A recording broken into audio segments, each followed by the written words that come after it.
കുട്ടികൾക്കുള്ള അരിയിൽ ചത്ത എലിയെ കണ്ടെത്തിയ സംഭവത്തിൽ ഡിവൈഎഫ്ഐ FCI മാനേജരെ തടഞ്ഞുവച്ചു. തെന്മല കഴുതുരുട്ടി ഭാഗങ്ങളിലേക്ക് ചൊവ്വാഴ്ച വിതരണം ചെയ്ത ലോറിയിൽ എത്തിച്ച അരിച്ചാക്കിലാണ് എലികളെ കണ്ടെത്തിയത്. ഇതിനെ തുടർന്ന് നാട്ടുകാർ ലോറി തടഞ്ഞിരുന്നു.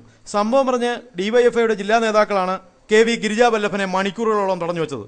സംഭവത്തിൽ കുറ്റക്കാരായ ഉദ്യോഗസ്ഥർക്കെതിരെ നടപടി സ്വീകരിക്കുക, ഗോഡൌണുകൾ പൂട്ടുക, സമഗ്രമായ അന്വേഷണം നടത്തുക തുടങ്ങിയ ആവശ്യങ്ങൾ ഉന്നയിച്ചായിരുന്നു സമരം.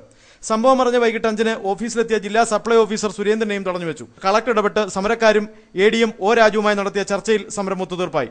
സംഭവത്തെക്കുറിച്ച് അന്വേഷണം നടത്തുമെന്ന് ADM ഉറപ്പു നൽകിയതിനെ തുടർന്നാണ് സമരക്കാർ പിരിഞ്ഞത്. ഡിവൈഎഫ്ഐ പ്രവർത്തകർ ഓരോരുത്തരായിട്ടാണ് FCIയിലെത്തി മാനേജരെ തടഞ്ഞത്. മുദ്രാവാക്യം മുഴക്കി പ്രവർത്തകർ മാനേജരുടെ മുറിയിൽ കുത്തിയിരിപ്പ് നടത്തി.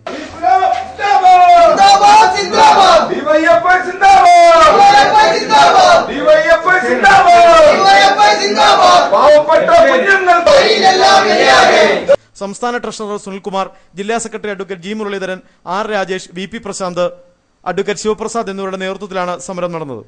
ഈസ്റ്റ് CI V സുഗതന്റെയും SI ഷാഫിയുടെയും നേതൃത്വത്തിൽ പോലീസും സംഭവ സ്ഥലത്തുണ്ടായിരുന്നു. ന്യൂസ് ബ്യൂറോ, കൊല്ലം.